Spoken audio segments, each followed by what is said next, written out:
min hashashati al'idham. Zaitu thamania, ukitaka kupata ajabu yake bwana dawa hii. Kuna watu wana matatizo ya magoti, mifupa inasumbua. Mifupa inakaza.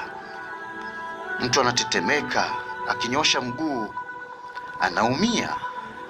Michanganyo hiyo ya zaitu thamania, miongoni mwa dawa zilizokuwepo humo, qad yusahim fil wiqaya min hashashati al'idham. Matatizo ya mifupa, joint hizi, kwa uwezo wake Allah tabaraka wa taala, zaitu thamania inakwenda kuondosha tatizo hilo. Kwa nini usije ukapata dawa hii ya zaitu thamania? Zaitu thamania inafanyaje? Anasema yusaid fil wiqaya min amradhi ad-dimagh. Kuna baadhi ya watoto tunasema wana tindio zile za bongo na nini, ndani yake mchanganyo huu unasaidia, kwa sababu baadhi ya matatizo kama haya mengine yanatokana na majini, mashaitani. Tumeona baadhi ya madaktari wametibu maradhi mengi haya ya watoto, wengine anatoka ute, anafanyaje, wakajitahidi sana, lakini inashindikana. Kumbe mtoto yule amepata sihiri, amerogwa yule mtoto ana majini.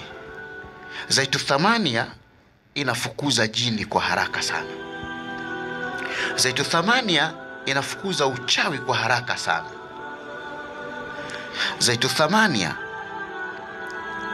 inakutengenezea muonekano mzuri sana. Zaitu thamania inakutengenezea mvuto katika biashara yako.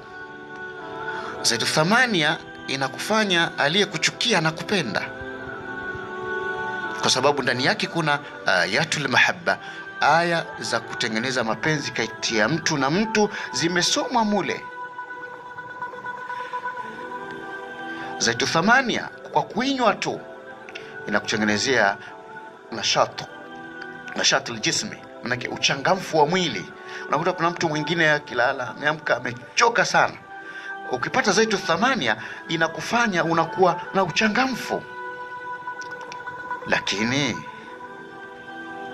zaitu thamania jinsi ilivyo katika kuondosha mashakil, matatizo mbalimbali, al-amradhu al-muzmina wal-amradhu al-musta'siya. Kuna maradhi yanachukua muda mrefu kupona. Watu wanakaa hospitalini wewe mpaka daktari sema hebu kamwekeni nyumbani kidogo huyu, lakini mtu haponi. Nikushauri, fika The Gunda Dua Center, upate dua, upate dawa. Miongoni mwa dawa ambazo tutakupatia zaitu thamania, dawa ya miti aina 8. Ni dawa maalumu hii, miti aina 8 iliyotajwa ndani ya kitabu kitukufu cha Qur'ani al-Karim. Na miti hiyo ndani yake inafanya kazi nzuri sana za kutibu hata maradhi ya kibiolojia,